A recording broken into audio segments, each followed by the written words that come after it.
Mga ka-business, baka samantalahin ko itong pagkakataon na to. Kung po pwede po sana, lalambing ako sa inyo. Supportahan niyo po yung Anime Reactors TV. Solid ka business po yan. Tapos ano po kasi siya, bedridden na po, mga ka-business. So sa pamamagitan ng pagbablog, awa ng Diyos nga, na-monetize na siya. Nagkakaroon siya ng kaunting revenue.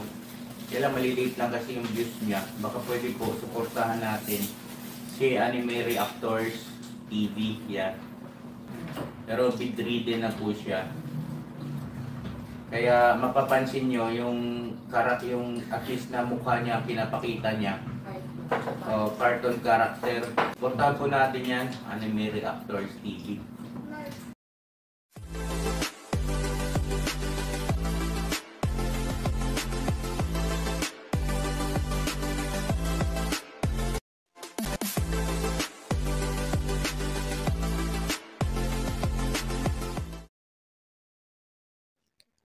Hello guys, mapagpalang araw po sa ating lahat. Narito pong muli ang inyong lingkod, Anime Reactors TV. At sa mga hindi pa po nakaka-subscribe dyan sa aking munting channel, ay baka pwede naman pong makipindot na po na subscribe button. At makilike and share na rin po ng aking mga video. At patuloy din po natin suportahan ang Mag-amang Ka-Business Official at Papa Dins TV. At ganun din po yung kanilang second YouTube channel na Ka-Business Family.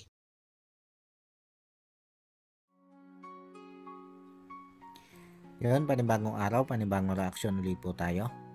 At for today's video po ay gusto ko lang pong sagutin itong mga nabasa kong komento nitong si Rick Aningat. Mga ka-business, mga kapapi, pasensya na po kayo kung sa video kong ito ay si Aningat na naman ang topic ko. Kasi may mga nabasa nga po akong komento nitong si Rick Aningat na pasaring dito kay Naka-Business. At gusto ko lang po sana sagutin ito. Simulan po natin dito sa isang nabasa kong komento nitong si Rick Aningat. Pero ito mga ka-business, mga kapapi, ay komento niya doon sa kanyang sariling vlog. Kumbaga hindi ito nagko-komento po dito sa vlog ni Ka-Business. Dahil siguro alam niya na pag dito siya nagkomento ay pupupugin siya ng mga solid Ka-Business supporters. At pag pinupug yung komento niya ng mga solid Ka-Business supporters ay wala siyang magagawa. Hindi niya mabubura yung mga komentong yun sa kanya. Kaya ang ginagawa niya ay dito siya sa kanyang comment section naglalabas ng mga ganitong komento. Para kontrolado nga naman niya kung sino yung sasagot dito. At pwede niyang burahin kung gugustuhin niya. Ito po mga ka-business, mga kapapi. Simulan po natin dito sa comment niyang ito. Sabi niya dito ay galing, palakpakan, meeting before vlog, kinilabutan ako sa pinagsasasabi mo, Vera. Yan po ang sabi ni Rick Aningat. Bakit ka kaya kinilabutan dito, Rick Aningat?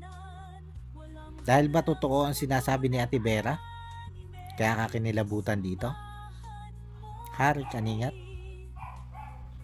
Ang gusto po kasing palabasin dito ni Rick Aningat sa komento niyang ito ay bago humarap itong sila Ate Vera at Kuya Lito sa camera ay miniting muna nitong si Ka-Business o ay briefing ni Ka-Business. At tinuruan kung ano yung mga sasabihin nito si Ate Vera at Kuya Lito. Yun yung gustong palabasin dito ni Rick Aningat. Sabi nga niya ay scripted daw ito mga pinagsasasabi nito si Kuya Lito at Ate Vera. Ganon din yung mga naging pahayag ni Kuya Damo noong mga nakaraang araw. Sinasabi nito si Rick Aningat na scripted din daw ang lahat ng yon. At briefing nga daw ni Ka-Business itong si Kuya Damo bago iniharap dito sa camera. Malinaw lang na pinapalabas niya dito na ang lahat ng sinasabi nitong sila Kuya Damo, Ate Vera at Kuya Lito ay hindi lahat totoo. Dahil scripted nga daw eh. Lalo na nga po ito si Kuya Lito at Ate Vera. Ito yung mas tinukoy dito nito si Rick Aningat. Kumbaga, ay itinuro lang daw nito si ka-business ang sasabihin nito mag-asawang ito sa harap ng kamera. Natatawa lang ako dito guys. Dahil bukod dito sa komento niyang ito, ay ito, minabasa pa ako isang pang comment. Nataliwas doon sa sinasabi niyang scripted itong mga sinabi ni Kuya Lito at Ate Vera. Kumbaga, nagkaroon siya ng butas dito sa komento niyang ito. Ito mga ka-business, mga kapapi. Ito yung komento niya. Hindi ko na po babasahin ng buo o hindi ko na babasahin lahat yung kanya naging komento dito. Ang babasahin ko na lang dito ay yung pupuntuhin ko dito sa reaction video kong ito. Ito. Huwag kayong mag-alala, Kuya Damo, Lito, at Vera. Hindi ko kayo ilalaglag sa lahat ng sinabi nyo kay ka-business. Porkip lahat yon para sa pagkakaibigan natin. Dito mga ka-business, mga kapapi, ay pinatutunayan lang nito si Rick Aningat na nakausap nga niya itong si Ate Vera, Kuya Lito, at Kuya Damo. Malinaw yan guys. Dahil may sinasabi siya dito eh. Na itong tatlong ito ay may sinabi laban kay ka-business. At hindi niya masasabi yan kung hindi niya nakausap itong tatlong ito. Kaya sa bunganga na mismo nito si Rick Aningat nanggaling na talagang nakausap niya itong tatlong ito. Kaya paano niya masasabi na scripted itong sinabi ni Kuya Lito, Ate Vera at Kuya Damo? Ibig sabihin lang, yung mga ibinulgar nito si Kuya Lito, Ate Vera at Kuya Damo na kinausap sila nito si Rick Aningat ay totoo. Dahil nanggaling na mismo sa bibig niya eh. Na ito si Kuya Damo nga, Ate Vera at Kuya Lito ay may sinasabi sa kanya laban dito kay ka-business. Kaya sabi ko nga, tama yung kasabihan eh, na yung isda ay nahuhuli sa sarili niyang bibig. At ito yung nangyayari dito kay Rick Aningat. Habang sinasabi niyang scripted, ang pinagsasabi nitong tatlong ito, ay naglabas siya ng ganitong komento. Na yung mga pinagsasabi nga daw po nitong tatlong ito, laban kay ka-business, ay hindi niya sasabihin kay ka-business. Tapos pinapalabas nga niya na ang lahat ng inilabas nila ka-business na issue laban sa kanya ay pawang paninira lang sa kanya. Maging ito ang ginawang pagpapahayag nito sila Kuya Damo, Kuya Lito at Ate Vera ay pinapalabas niyang paninira lang yon laban sa kanya. Ngayon na Rick Aningat, kung totoo na ito mga ipinahayag nilang lahat ay paninira lang sa'yo, ay bakit hindi ka magdemanda? Sinasabi mo na ito mga inilabas na issue ni ka-business ay paninira lang sa'yo. Bakit hindi mo idemanda ito si ka-business? Pwede mo naman siyang kasuhan ng cyber libel kung talagang paninira lang yung mga inilabas niyang issue laban sa'yo. Pero halip nga magdemanda ka ng cyber libel laban sa kanila sa ginagawang paninira kamo sa'yo, ay eto ka, sa comment section ka pumuputak. Tapos sasabihin mo na hindi ka sumasagot ng pabalang sa social media. Ay ano itong ginagawa mong ito sa comment section mo? Hindi ba ito mga pabalang ang mga pagsagot-sagot mo dito? Hindi ka nga nagawa ng video na nagsabi ka ng mga pabalang, pero dito sa comment section mo ay daig mo pa yung bakla na talak ng talak. At lahat ng sinasabi mo dito ay laban lahat kay ka-business. Ay kung talagang sinisiraan ka lang nila, ay bakit nga halip na magtatala ka dito sa comment section mo, ay bakit hindi mo sila idemanda? Di ba yun ang mas tamang gawin sana kung totoo na sinisiraan ka lang nila. Alam mo, Rick, kung bakit hindi ka makapagdemanda laban sa kanila? Kasi alam mo na pag nagdemanda ka laban sa kanila ay babalik din lahat sa'yo. Dahil alam naman natin na ang totoong nanira dito ay ikaw, hindi sila ka-business. Dito na lang halimbawa sa sinasabi mo na scripted lahat, ito mga sinabi nito si Kuya Damo, Ate Vera at Kuya Lito, ay pwede mo silang questionin dito. Pag nagdemanda ka laban sa kanila, ay pwede mong hilingin sa husgado na kalkalin yung footage ng CCTV nito si ka-business sa kanilang bahay para mapatunayan mo na talagang bago sila humarap sa camera ay nagmi-meeting muna sila. O di kaya makikita mo doon kung habang nag-i-interview itong si ka-business ay kinakat niya yung video. Dahil sa CCTV, hindi mo makakat ang video dyan. Dahil pag kinat mo ang video sa CCTV, ay tatalon yung oras. May oras kasi yan eh. Kaya pag kinat mo, makikita mo tumatalon yung oras. Ay kung husgado na nagsabi kay Laka-Business o nag-utos kay Laka-Business na ipakita yung CCTV footage, wala na magagawa yan. Obligado silang ipakita yung CCTV footage na yon. At pwede mong ipakalkal yon simula nung nagputok ang issue na yan. Hanggang sa ngayon. Pwede mong ipakalkal yung footage na yon para mapatunayan mo na talagang mini-meeting ni ka-business itong sila Ate Vera, Kuya Lito at itong si Damo bago humarap sa camera.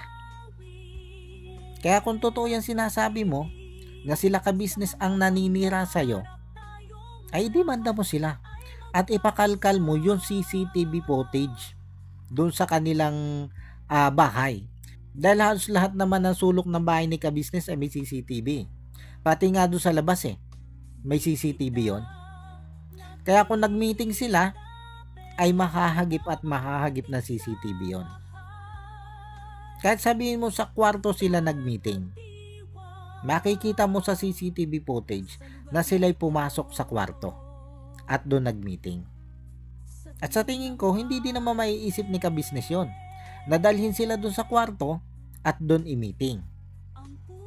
Dahil yun naman CCTV na yan ay hindi naman yan nakapublic. Kaya bakit kailangan nila magtago? Diba? Yan ay kung totoo yung sinasabi mo na bago sila mag-vlog ay nag-meeting muna sila.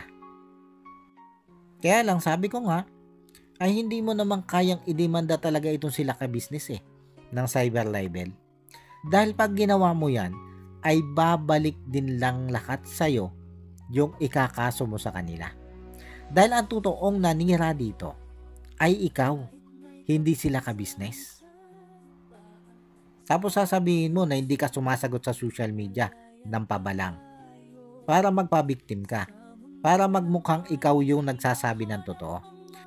Pero kung babasahin mo ang lahat ng komento mo dyan sa iyong mga post, ay diyan mo makikita kung ano yung tunay mong kulay. Dahil dyan sa mga komento mong yan, ay puro pabalang ang sagot mo. At laban lahat kay Laka-Business ang sinasabi mo dyan. Hindi ka nga nag-video na pampost mo sa social media, pero dito ka sa comment section na mamayagpag. Dito ka sa comment section nagtatapang. Nasabi ko nga, ay daig mo pa yung baklang talakera dito sa comment section mo.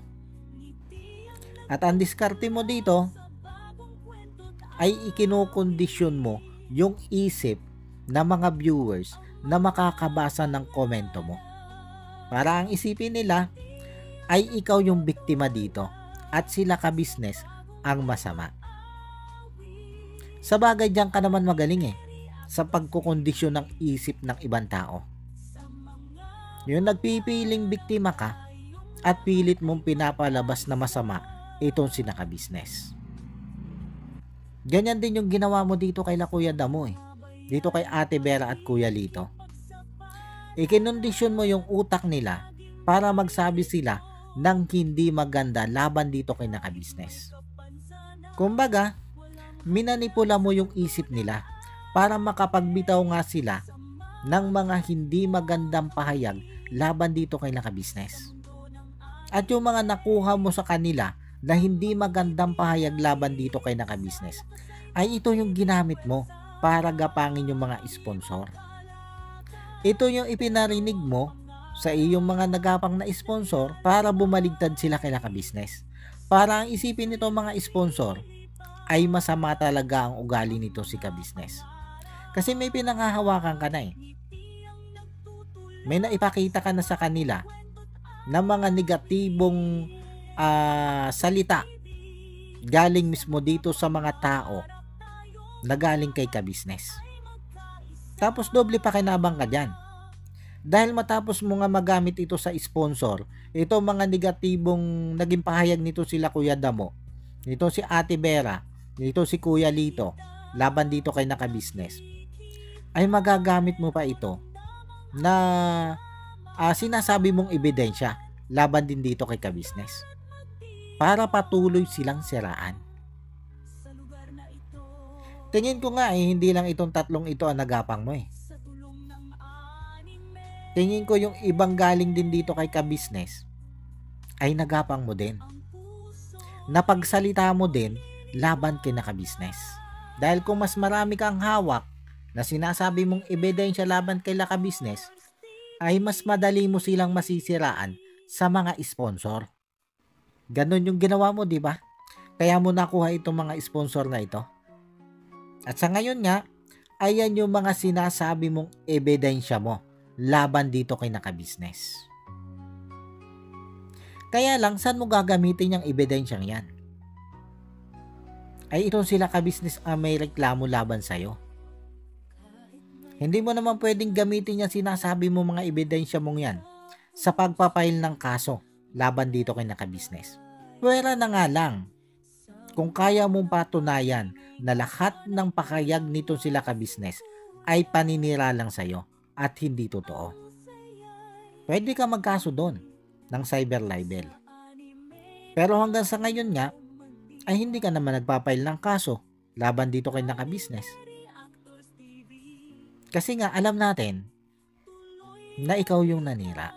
At pag nagsampa ka ng kaso laban kay naka-business, ay sabi ko nga, ay babalik din lang sa yung lahat. Tapos ito pa yung sabi mo dito.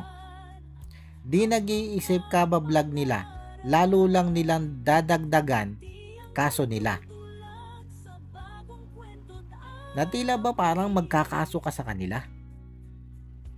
Ay kung talaga magkakaso ka sa kanila, ay noon pa. Hindi mo na sana pinatagal pa ng ganyang katagal. Kaya lang, ay hanggang dyan ka nga lang sa comment section mo matapang. Hanggang dyan lang yung tapang mo sa comment section. Tapos may mga comment ka pa na sinasabi mo na ipinablatter mo na sila. Talaga ba? Pinablatter mo sila? Ay dapat ang ginawa mo, dinaretso mo ng kaso. Kaya doon sa mga viewers na napapaniwala nito si Rick Aningat, tingnan na lang po natin sa bandang huli kung sino ba talaga yung totoong naninira dito at sino yung hindi. Kung sino yung magdidimanda sa dalawang kampong ito, ay di siya yung tama. Dahil hindi naman magdidimanda yan kung sila yung mali. Pag si Rick Aningat ang nagdemanda laban kay naka-business, ibig sabihin ay si Rick Aningat yung nagsasabi dito ng totoo. Pero kung ito sila ka-business ang nagdemanda laban dito kay Rick Aningat, ay sigurado sila ka-business ang nagsasabi ng totoo. At yan yung antabayan na natin guys. Kung sino yung magdidemanda sa dalawang yan. O kung sino yung unang magdidemanda sa dalawang yan. Dahil sabi ko nga, kung talagang tama itong si Rick Aningat, kung talagang ang lahat ng mga inilabas nila ka-business na vlog laban sa kanya ay puro paninira lang, dapat magdemanda na siya laban dito kay naka-business. Kasi sinisiraan siya sabi niya. Di po ba? Pero kung wala siyang bayag para magdemanda, ay isa lang ibig sabihin nun, na tama lahat ng sinasabi nila ka-business laban sa kanya. Kaya doon sa mga viewers na marami ng hindi magagandang pinagsasabi dito kay Laka Business o laban dito kay Laka Business, sana tama kayo. Sana mapanindigan nyo yan hanggang sa huli. Sana hindi kayo mapahiya sa bandang huli. Dahil pag sila ka-business ang tama dito, pag sila ka-business ang totoong siniraan dito, ay lalamunin yung lahat yang hindi nyo magagandang pinagsasabi laban dito kay Laka Business. Kayo din ang mapapahiya sa mga sarili nyo, sa mga pinagsasabi nyo laban dito kay Laka Business.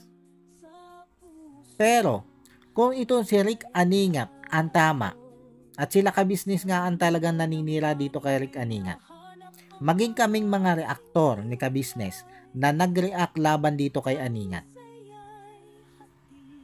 isa kami sa mapapahiya dito. Kami ang lalamon sa aming mga pinagsasabi laban dito kay Rick Aningat. Kung si Rick Aningat nga ang biktima dito. Kung si Rick Aningat nga ang sinisiraan dito. Dahil ikaw yung tama eh. Kaya lahat ng sinabi namin mga reaktor laban sa'yo ay magiging mali. Yun ay kung ikaw nga ang sinisiraan dito at hindi ikaw yung naninira. Kaya lang, sa tingin ko, ay hindi mangyayaring mapapahiya kami dito. Dahil marami na yung nagsasabi, Rick, na ikaw ay sinisiraan mo si ka-business. Katulad na lang halimbawa ni Wakiwak TV.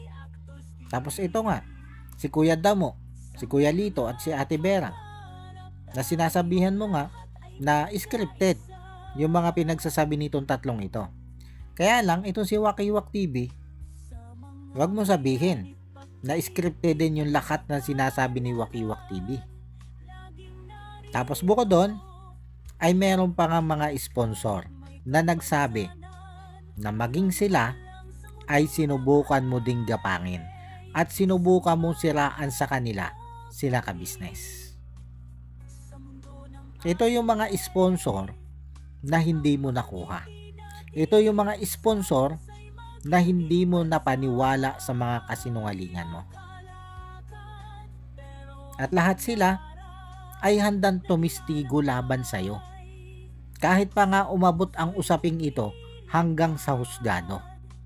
Ganon katibay yung kanilang paninindigan na siniraan mo sila ka-business sa kanila.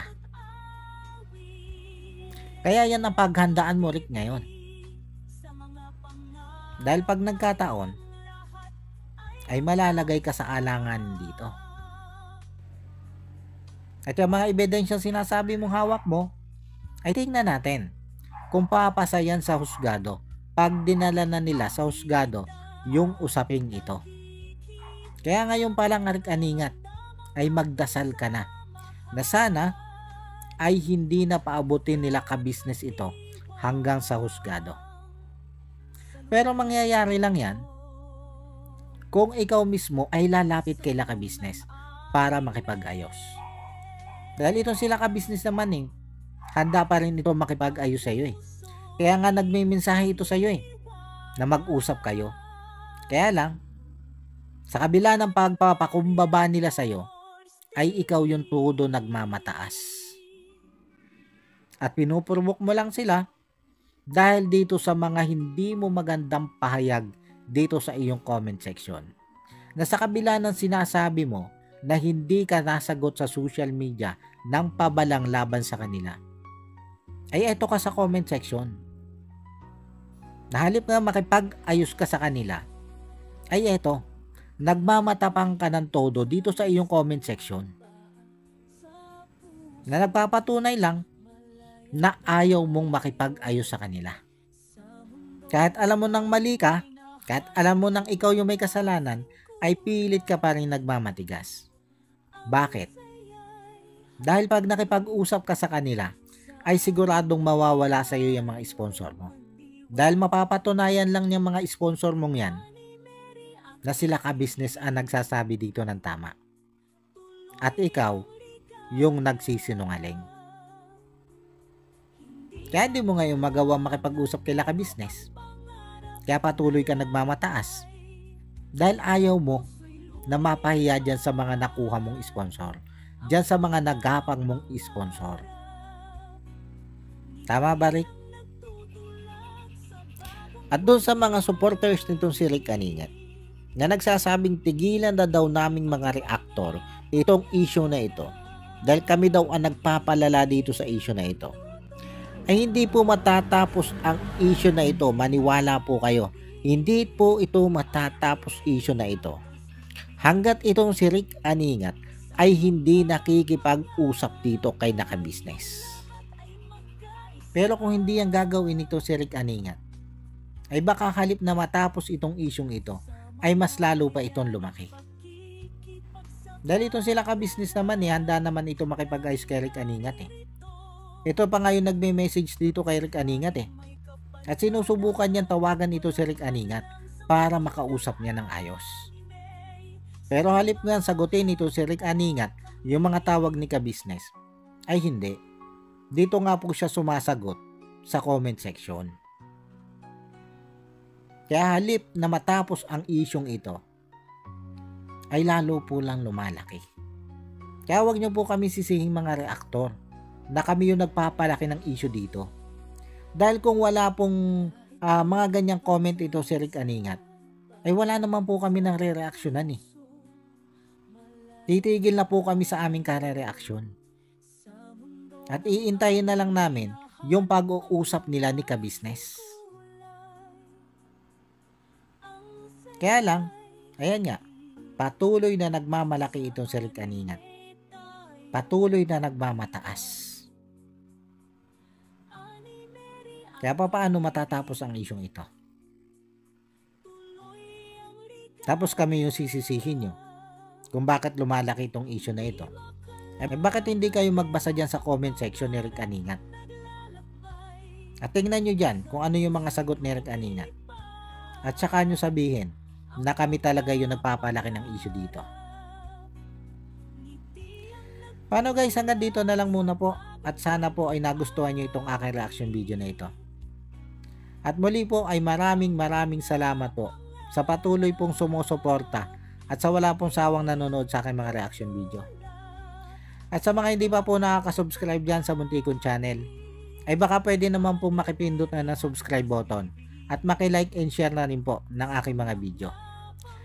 At bago po tayo magtapos, ay gusto ko lang pong i-shoutout itong sila Ma'am Nerissa ng New Jersey. Shoutout po sa inyo ma'am at maraming salamat po sa patuloy nyo pong pagsuporta at sa wala nyo pong sawang panonood sa aking mga upload na video. Maraming salamat po ma'am. At ganon din po dito kay Ma'am Elena Capillo. Ma'am, maraming salamat din po doon sa patuloy nyo pong pagsuporta sa akin at sa wala nyo pong sawang panonood sa aking mga ina-upload na video. At shoutout din dito kay Jewel Channel. Shoutout po sa inyo sir at maraming salamat din po sa inyong suporta. At shoutout din dito kay Maria Luisa Cartalaba. Shoutout po sa inyo ma'am. At shoutout din po dito kay Ma'am Jenny Magat. Shoutout po sa inyo ma'am. At ganon din po sa aking mga kasamang reaktor na sila Taong Gala, Kalingap Turak, Katangay PLC, MK Inday Okray, Ma'am Fleurs Channel, Annalisa Reality Vlog, Alminda Mix Vlog, at Kamix Vlog. Shoutout po sa inyo. At muli po ay maraming salamat po and God bless po sa inyong lahat. Anime Reactors, shoutout po. Suportahan natin yan si Anime Reactors TV. Yan, pakisupport po natin. Siya po ay isang bidridden na mga ka-business. Check nyo po yung kanyang YouTube channel, Anime Reactors TV. Siya po siyang bidridden na, ayan, kahit papano nakakagawa-gawa siya ng mga reaction video patungkol sa ka-business official. Suportahan po natin para kahit papano magkaroon siya ng revenue may magamit siya sa ano, pambili-bili man lang ng gamot. Ano po mga ka-business.